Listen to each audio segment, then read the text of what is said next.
Hello बच्चों, क्या हाल चाल। उम्मीद है आप सब मस्त होंगे, स्वस्थ होंगे। आपका 27 को साइंस का पेपर है और मैं सभी मोस्ट इम्पॉर्टेंट बहुविकल्पी प्रश्नों को आपके सामने लेके आ रहा हूँ। कम से कम मैं आपको 40 से 50 बहुविकल्पी प्रश्न दूंगा, उसमें से 20 बहुविकल्पी प्रश्न आपके बोर्ड एग्जाम में छप जाएंगे।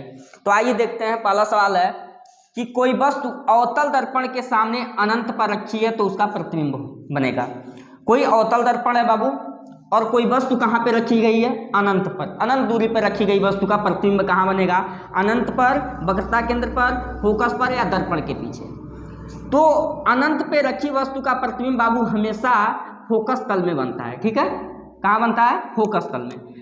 एक चीज है, अगर मान लीजिए वो कह दे फोकस पे, तब कहाँ बनेगा? अगर वक्रता केंद्र पे रख दे तब कहाँ बनेगा?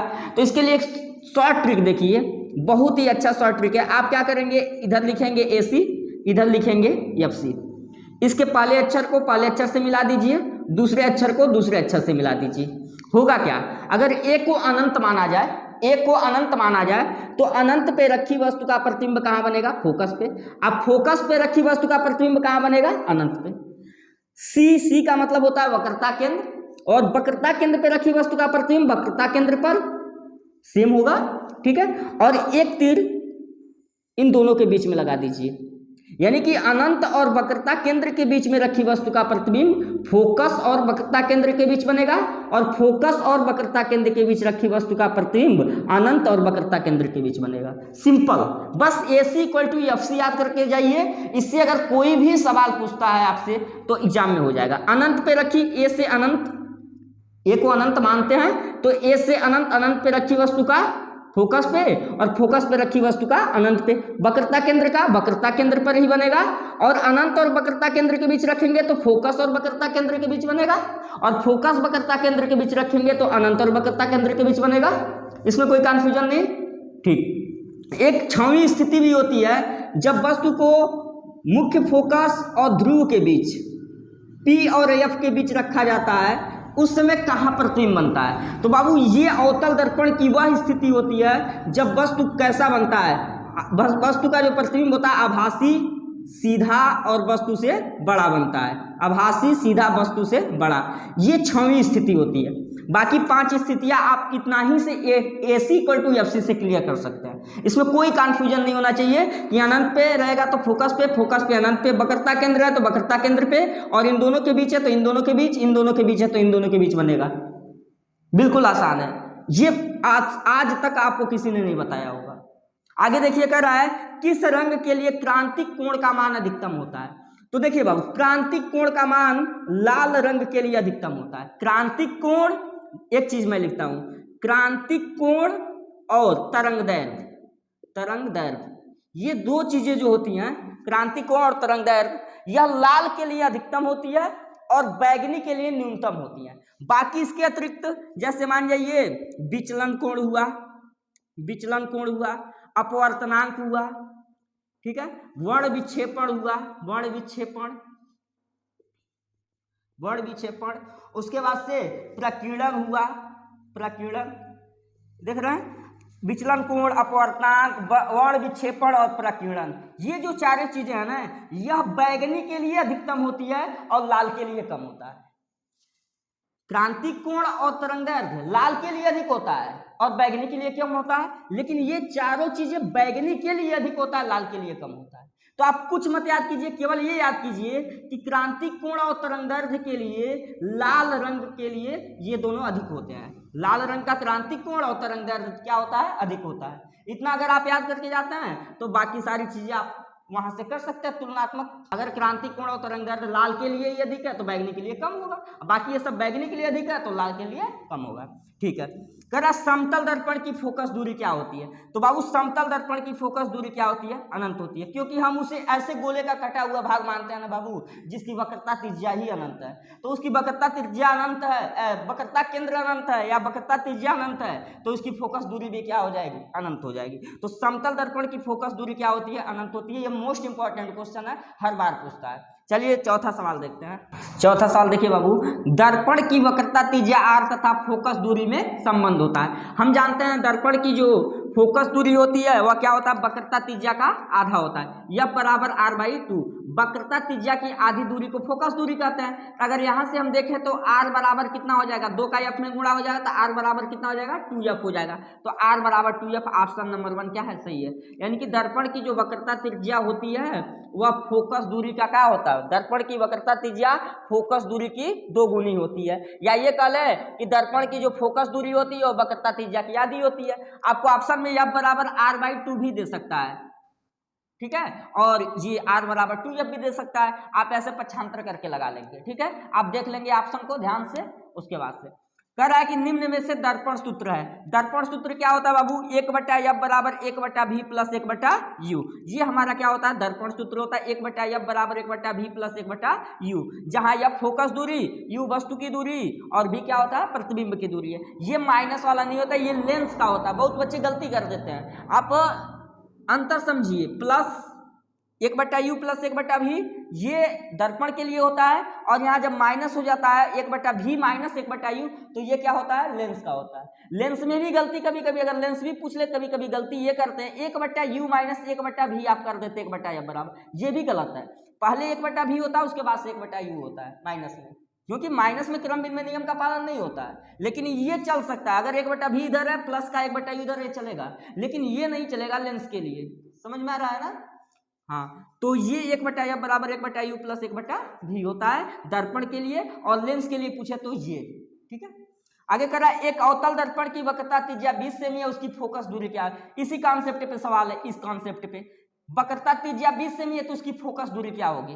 वक्रता त्रिज्या की आधी ही फोकस दूरी होती है, f बराबर क्या होता है, r/2। तो हमने r का आधा कर दिया, 20 का आधा कितना हो गया, 10। अब बच्चे यहाँ पे लगा देंगे 10 सेंटीमीटर। ये भी गलत है, बिल्कुल गलत है, क्योंकि हम जानते हैं कि अवतल दर्पण की जो वक्रता त्रिज्या होती है वह माइनस में होती है, फोकस दूरी भी किस में होती है, माइनस में होती है। क्यों, चिन्ह परिपाटी नियम कहता है कि यदि कोई वस्तु दर्पण के सामने रखी है तो क्या होता है, जिधर से प्रकाश आ रही है, आपतित किरण की विपरीत दिशा में कोई दूरी नापी जाती है, ठीक है, आपतित किरण की विपरीत दिशा में दूरी मापी जाती है तो माइनस चिन्ह के साथ ली जाती है। तो ये जो अवतल दर्पण की वक्रता त्रिज्या होती है, फोकस दूरी होती है, वह आपतित किरण की विपरीत दिशा में मापी जाती है। निर्देशांक ज्यामिति की जो चिन्ह परिपाटी होती है उस नियम में आपको पढ़ाया गया होगा।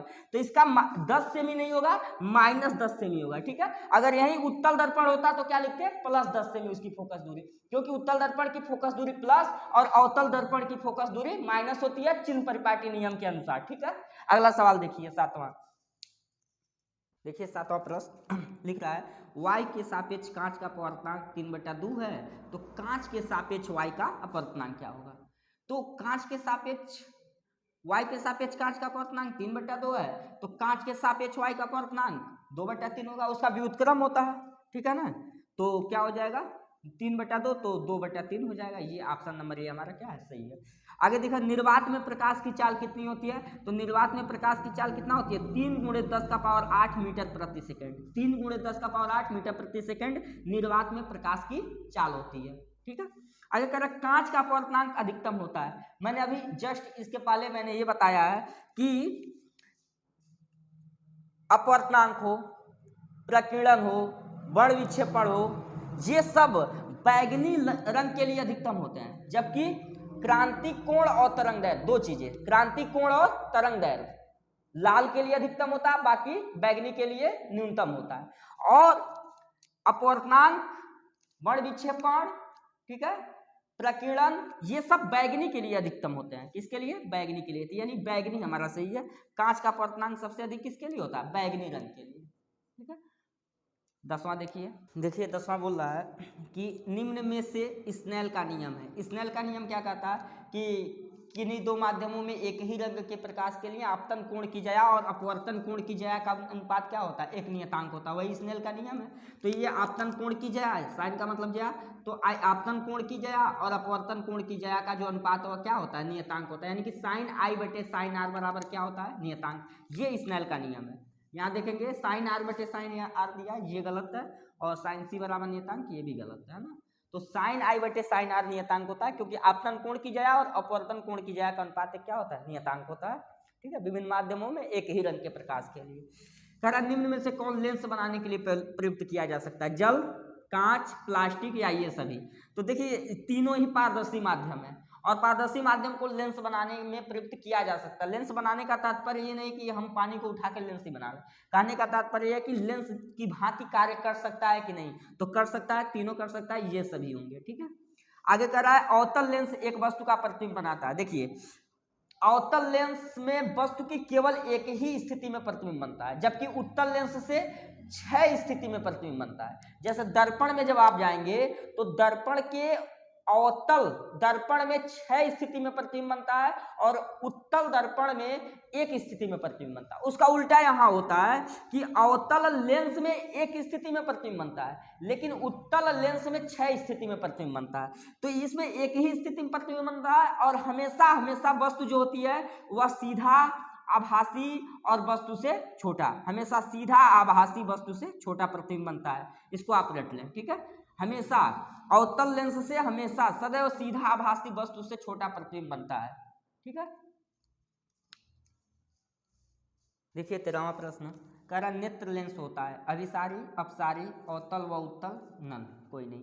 तो नेत्र लेंस जो होता है, नेत्र लेंस का काम क्या है? प्रकाश की किरणों को एक जगह रेटिना पे इकट्ठा करना। प्रकाश की किरणें जो भी जाती हैं लेंस से टकराकर उनका अपवर्तन होता है, अपवर्तन के पश्चात वो रेटिना पे जाके मीट करती हैं। तो ये मीटिंग कौन कराता है भाई? मिलने का काम वह होता है उत्तल लेंस। उत्तल लेंस ही प्रकाश की किरणों को मोड़ता है, तो उत्तल लेंस को ही तो अभिसारी लेंस कहा जाता है। उत्तल लेंस में ही ये प्रकृति होती है, अभिसारी प्रकृति। तो इसलिए नेत्र लेंस कैसा होता है? अभिसारी होता है। अगर लेंस की बात करता है तो उत्तल बोलेंगे, नहीं तो इसके प्रकृति की बात करता है तो अभिसारी प्रकृति होता है या अभिसारी लेंस भी बोल सकते हैं। ठीक है, आगे करा अस्पष्ट दृष्टि की न्यूनतम दूरी होती है, यानी कि किसी वस्तु को आप 25 सेंटीमीटर की दूरी पर न्यूनतम ला के देखते हैं तो आपको अस्पष्ट, उससे नजदीक लाते हैं तो आपके आंखों पे जोर पड़ेगा। ठीक है, तकलीफ होगी। ठीक है, वो फोकस दूरी, सामंजस्य क्षमता जो होती है आंख की, वह दिक्कत होगी उसको बढ़ाने और घटाने में। ठीक है, तो अस्पष्ट दृष्टि की न्यूनतम दूरी कहाँ तक होती है? 25 सेंटीमीटर तक होती है, तो ये सही है। स्वस्थ नेत्र का दूर बिंदु कहाँ होता है? दूर तक हम कहाँ देख, अनंत तक हम देख सकते हैं। ठीक है, दूरतम बिंदु क्या होता है? अनंत। अनंत तक वस्तु में ठीक ठाक दिखाई देती है। कह रहा है मानव नेत्र द्वारा किसी वस्तु का प्रतिबिंब बनता है। कहाँ बनता है? तो मानव नेत्र द्वारा जो वस्तु का प्रतिबिंब बनता है वो कहाँ है? रेटिना पे बनता है। ये सब लोग जानते होंगे, रेटिना पे बनता है। ठीक है, अगला सवाल देखिए। देखिए दे रहा है निकट दृष्टि दोष से निवारण हेतु चश्मे में प्रयोग किया जाता है। अगर आपको निकट दृष्टि दोष हो गया तो चश्मे में किस लेंस का प्रयोग किया जाएगा, ऐसा पूछना चाहता है। अगर दूर दृष्टि दोष हो गया तो कौन से चश्मे में? देखिए इसका मैं एक ट्रिक बताता हूँ। निकट और दूर, निकट और दूर दो शब्द हैं, तो किस शब्द में अक्षरों की संख्या ज़्यादा है? इसमें 3 अक्षर हैं, इसमें कितने अक्षर हैं? 2 अक्षर हैं। ठीक है, तो जो ज़्यादा अक्षर है उसके निवारण के लिए ज़्यादा अक्षर वाले लेंस का प्रयोग करेंगे, यानी कि निकट के लिए कौन सा? अवतल, और दूर के लिए कौन सा? उत्तल। इसमें कितने अक्षर हैं? 3.5 हैं। इसमें कितना है? 4 हैं। यानी कि निकट दृष्टि दोष के लिए चश्मे में अवतल लेंस का प्रयोग करेंगे और दूर दृष्टि दोष के लिए चश्मे में उत्तल लेंस का प्रयोग। ये ट्रिक है याद करने का कि ये 3 अक्षर वाला है तो इसलिए इसके लिए बड़े अक्षर वाले लेंस का, और ये छोटा 2 अक्षर का है इसलिए इसमें कम अक्षर वाले लेंस का। यानी कि ये 3 अक्षर का है तो बड़ा अक्षर कौन सा? अवतल। दूर है छोटा 2 अक्षर का है तो इसमें 3.5 वाले का करेंगे। ठीक है, तो छोटे वाले में छोटे वाले का, बड़े वाले में बड़े का ट्रिक है याद करने का। तो निकट दृष्टि दोष के निवारण है कौन सा? निकट वाला है। निकट और दूर में कौन ज़्यादा अक्षर लिए बैठा है? निकट, तो इसमें ज़्यादा अक्षर वाला यानी कि अवतल दर्पण। और दूर दृष्टि दोष केवल 2 ही अक्षर है तो इसके लिए छोटा अक्षर वाला लेंस, तो कौन होता है? 2 ही लेंस, अवतल और उत्तल। तो उत्तल छोटा है तो ये उत्तल लेंस हो जाएगा। बात समझ में आया? 3 अक्षर है, 1 2 3, इसमें दूर में कितना है? 2, तो इसमें छोटा 2 अक्षर है, केवल छोटा शब्द है, ये बड़ा शब्द है। तो बड़ा शब्द है तो बड़ा शब्द वाला लेंस, और छोटा शब्द है तो छोटा शब्द वाला लेंस। ठीक है, ये बात समझ में आया। जिस बिंदु से दृष्टि नाड़ियाँ मस्तिष्क को जाती हैं वह होता है, वह कौन सी बिंदु है जिससे दृष्टि नाड़ियाँ जो होती है मस्तिष्क को जाती हैं? तो देखिए नेत्र के सबसे अंतिम वाले भाग पे एक होता है अंध बिंदु। क्या होता है? अंध बिंदु। और अंध बिंदु से होकर जो भी नाड़ियाँ निकलती है वो मस्तिष्क को जाती है।